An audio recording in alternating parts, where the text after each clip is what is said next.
அதில சின்ன சின்னதா இருக்கிற புக்கு இருள் எனக்கு பிடிக்கும். அரசியல் எனக்கு பிடிக்கும். இப்படி சின்ன சின்ன புக்கா படிப்பேன் நானு. ஆ சாருடைய புத்தகங்கள் எனக்கு என் மனசுக்குள்ள தோழர். ஆனா சார்ன்னு கூப்பிட்டு பழகுனதுனால சார்ன்னே சொல்லிடுறேன். ஆனா எப்பயுமே தோழர்ன்னு சொல்றதுல தான் எனக்கு சந்தோஷம். ஆ ஆனா அவர் கூப்பிடும்போது சார்ன்னு சொல்லுவேன். தோழன் இவன என்ன மாத்தி மாத்தி கூப்பிடுறேன்னு நெனச்சிட்டு இருப்பாரு. ஓகே. ம்.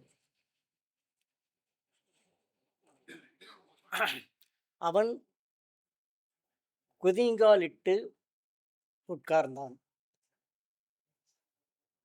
பின் சம்மணமிட்டு அமர்ந்தான். பின் ஒரு காலில் சம்மணமிட்டு, மற்றொரு காலை நீட்டியும் அப்படியும் இப்படியுமாய் உட்கார்ந்து பார்த்தான். ம்ஹ்ம். பசித்தது அப்படின்னான். அதாவது எப்படி உட்கார்ந்தாலுமே பசிக்குது ஒருத்தனுக்கு. இத படிச்ச உடனேயே, இது எப்படி இது பண்றது? ஒரு பையன் இது எப்படி விஷுவல் பண்றது?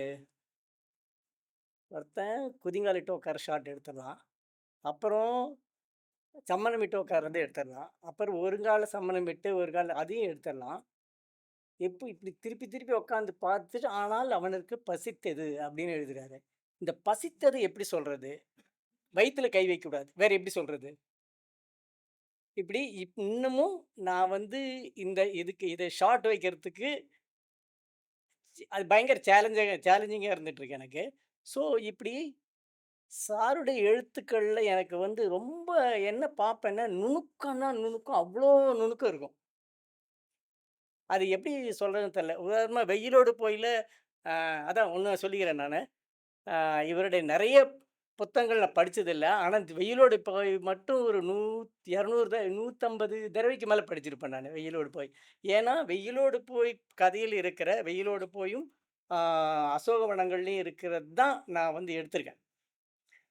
வெயிலோடு போயில இருக்கிற ஒவ்வொரு வரியும், ஒவ்வொரு வார்த்தையும் சீன் பண்ணேன். அவ்வளோதான் பூ வந்துருச்சு எனக்கு. நான் பெருசாலாம் ஒண்ணும் பண்ணல.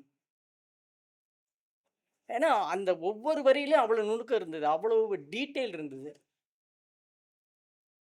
அவர்கள் கள்ளிப்பழம் பிடுங்கப் போகையில் மச் மாமாவிடம் மச்சானிடம் மாட்டிக்கொண்டு விழித்தது இப்ப ஞாபகத்திற்கு வந்ததுன்னு எழுதுவாரு. கள்ளிப்பழம்னா என்ன? உடனே போய் பாரு. கள்ளிப்பழம் எனக்கு தெரியாது. கள்ளிப்பழம்னா என்னன்னு தெரியாது. அப்புறமேல் தான் ஓ! சப்பாத்தி கல்லியா? அப்புறம் அங்க போய் தான் தெரியுது எனக்கு. அதுல ஒரு பழம் இருக்கிறதுங்கன்னா, அது பிச்சா ரெட்டா வருங்கிறது எனக்கு அங்க போய் தான் தெரியுது. ஃபீல்ட் ஒர்க் ரிசர்ச்க்கு போம்போது தான் தெரியுது எனக்கு. இப்படி நான் வெயிலோடு போயில இருக்கிற ஒவ்வொரு வார்த்தையுமே நான் சீன் பண்ணேன். ஓகே. ஆ அதில வந்து அந்த பேனாக்காரர் கேரக்டருக்கு ஃபர்ஸ்ட்டு வேலராமூர்த்தி சார் தான் நான் சூஸ் பண்ணேன். அ அப்புறம் ராமு சார் உள்ள வந்துட்டாரு. என்ன காரணம்னா, சூஸ் பண்ணாம போனதுக்கு, அப்ப ரொம்ப ஸ்லிம்மா இருந்தாரு அவரு. எனக்கு ஒரு வண்டிக்காரரு, மூட்ட தூக்குறவரு, கொஞ்சம் அகலமான செஸ்ட் வேணும்னு நான் நெனச்சு எதிர்பார்த்தேன் நானு. எந்த விதத்திலயும் நான் இப்பயும் சொல்றேன், பூ மட்டும் தான் என்னுடைய த பெஸ்ட் டில் டேட். அதுல அந்த படத்துல மட்டும் எந்த விதத்திலும் காம்ப்ரமைஸ் பண்றதுக்கு ரெடியா இல்ல நானு. ஆ அந்த அளவுக்கு என்ன பாதிச்ச படம் கதை வெயிலோடு போய். அப்புறம் நான் அந்த படம் பண்ணிட்டு இருக்கும்போது நான் கரெக்ட்டா தான் பண்ணிட்டு இருக்கேனே, இதனுடைய மூலகர்த்தாகிட்ட இதனுடைய ஒரிஜினல் ரைட்டர்ட்ட இத பத்தி காமிக்கணும்னு சொல்லிட்டு நான் ஷூட் பண்ண வரைக்கும் ரஃப்பா ஒரு எடிட் பண்ணிட்டு போய் காமிச்சேன். அப்ப வீடியோ பிளேயர்ன்னு ஒண்ணு இருக்கும். போர்ட்டபிள் வீடியோ பிளேயர்ன்னு ஒண்ணு இருக்கும். அதுல பார்த்தாரு சாரு. பார்த்துட்டு இருக்கும்போது நைட்டு காமிச்சிட்டுருக்கேன். அப்படியே அவரு அழுதுகிட்டே இருக்காரு. அது வந்து ரஃப்பான சீன்ஸ் தான். கிளைமேக்ஸோ இல்ல முக்கியமான அதெல்லாம் கிடையவே கிடையாது. தன்னுடைய வாழ்க்கைய வந்து விஷுவலா பார்த்ததுல அப்படியே அழுகை வந்துட்டே சச் எ வல்னரபிள் கேரக்டர் அவரு. அப்படியே ரொம்ப என்ன சொல்றது? ஆம் ஆ உறுதியான மனிதர். ஆனா பொசுக்குன்னு அழுதுருவாரு. அது நெறைய இடங்கள்ல பார்த்துருக்கேன். அதுதான் அவருடைய எழுத்த வந்து மென்மையாவும், நுட்பமாவும் வச்சிருக்கிறது வந்து அந்த அழுக தான் நெனைக்கிறேன். சார் இப்பயும் நான் என்ன நெனைக்கிறேன்னா, என் உடம்புல இருக்கிற ரொம்ப முக்கியமான விஷயம் என்னன்னா, என்னோட கண்ணீர் தான். என்னோட கண்ணீர் மட்டும் என்கிட்ட போச்சுன்னா, நான் அவ்வளோதான் லாஸ். கண்ணீர் எவனுக்கு வருதோ, அவன் கடைசி வரைக்கும் கலைஞனா இருந்துட்டு இருப்பான். எழுத்தாளரா இருந்துட்டு இருப்பான்.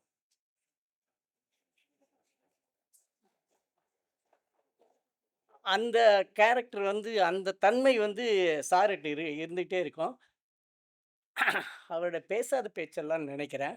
ஒரு கேரக்டர் அது ஒரு ஆணுக்கும் பெண்ணுக்குமான ஒரு ரிலேஷன்ஷிப்பு. ஆனால் வெளியுலகுக்கு அது தப்பான ஒரு இதுன்னு வச்சுக்கோங்களேன். இப்ப 2 பேரும் ஒரு குழந்தைய ஒரு கடைசியா அந்த அந்த உறவ வந்து அவங்க அதுக்கு மேல கொண்டு போக முடியாது, கொண்டு போகக்கூடாது. ஓகே. அப்ப கடைசியா போறப்ப ஒரு குழந்தைக்கு அவங்க வலது கன்னத்துல கிஸ் பண்றாங்க. அது பிரிப்பாங்க. இவரு வலது கன்னத்துல கிஸ் பண்ணி அனுப்புவாரு.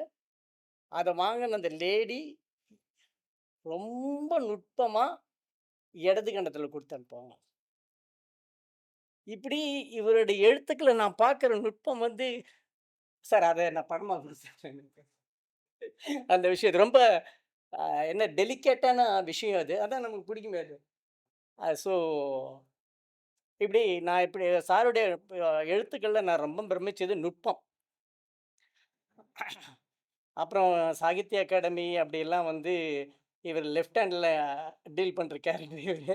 இதெல்லாம் ஒரு விஷயமே இல்லப்பா. அடுத்து என்ன அப்படின்னு பாஸ்கர் சக்தி சொன்ன மாரி ஜென்ரலா அது அப்படியே வரும் அவரு. இவர் வந்து பெண்களை பத்தி பேசுறதுக்கு இல்லையா? கிரேட் இண்டியன் கிச்சன்லாம் வரதுக்கு முன்னாடி இவரு எப்பயோ கிரேட் இண்டியன் கிச்சனுக்குள்ள போயிட்டாரு இவரு. பெண்கள் சமைக்கிறது ஆண்களுடைய வேலையும் கூடத்தான் அப்படின்னு சொல்றதுல ரொம்ப இயல்பான ஒரு விஷயமா, "இது என்ன பொண்ணு சமைக்கிறோம்? ஏய் நாமளும் சமைக்கிறது தான்டா இது" அப்படிங்கிறது ரொம்ப ரொம்ப முன்னாடியே அவரு கொண்டு வந்துட்டாரு. சார் இதனுடைய பாதிப்புல நான் பண்ணிட்டு இருக்கிற 100 சாமி படத்துல கடைசி டயலாக் உங்கள நெனச்சு தான் வச்சிருக்கேன். நீங்க படம் பார்க்கும்போது தெரிஞ்சுக்குவாங்க. பெண்களை பத்தி அ அவரு சொல்றதுல வந்து ரொம்ப இயல்பா இருக்கும். இது வருந்தி எழுதுன மாரியே இருக்காது. அது ஏன் அப்படி தெரியல. எனக்கு வந்து இன்குலாப் வந்து மானுடம்ங்கிற வார்த்தைய வந்து இன்குலாப் கிட்ட படிக்கும்போது இது உண்மைடா இது. இவர் சொல்ற இவர் தான் மானுடம்ங்கிறதுக்கு கரெக்ட்டான ஆள் அப்படின்னு தோணும் எனக்கு. அதே மாரி ஆ தமிழ்ச்செல்வன் சார்கிட்ட பெண்களை பத்தி சொல்றது வந்து அவ்வளவு இயல்பா இருக்கும். இது உண்மையா தான் சொல்றாரு இவரு. இவரு மனசுலருந்து தான் சொல்றாரு இது. அப்படின்னு தோணும் எனக்கு. இப்படி நெறைய சார பத்தி பேசிட்டே போலாம். ஆ சாருடைய எழுத்துக்களை விட எனக்கு வந்து இவரு வந்து ஆர்மில இருந்திருக்காரு. அதுக்கப்புறம் வந்து அதுக்கப்புறம் வந்து போஸ்டல் டிபார்ட்மெண்ட்ல வொர்க் பண்றாரு. இதுக்கப்புறம் என்ன லைஃப்? இதுக்கப்புறம் என்ன? அப்படிங்கும்போது சமூகத்தினுடைய பாதிப்பு இதுக்குள்ள இருந்துகிட்டே இருக்கு. அப்ப மாஞ்சோலை தொழிலாளர்கள் இதுல வந்து ஷூட் அவுட் நடக்குது. தாமிரபரணி கொலைகள் நடக்குது. அன்னைக்கு வெளிய வந்துட்டார். போதும். இவ்வளோ அநீதிகள் நடக்கிற உலகத்துல நான் ஒரு அடி கூட வாங்காம வாழக்கூடாது. அப்படிங்கிறதுல ஜாப் ரிசைன் பண்ணிட்டு பொது வாழ்க்கைக்கு வராரு. இப்படி எழுத்து மட்டும் இல்ல, வாழ்க்கையுமே எழுதிச் செல்ற விதம் இருக்கு இல்லையா? ஆ அதுக்கு ஒரு தனி சாகித்ய அகாடமி குடுக்கணும். வாழ்த்துக்கள் sir. You are such a inspiring character sir எனக்கு. உங்க வாழ்க்கைக்கு உங்கள மாரி ஒரு வாழ்க்கை வாழ முடியலையேன்னும், உங்கள மாரி ஒரு வாழ்க்கைய அமைச்சுக்கணும்னு ஏங்கிட்டு இருக்கேன் சார். அப்படி முன்னத்தி எனக்கு முன்னாடி நிக்கிறதுக்கு மிக்க நன்றி சார்.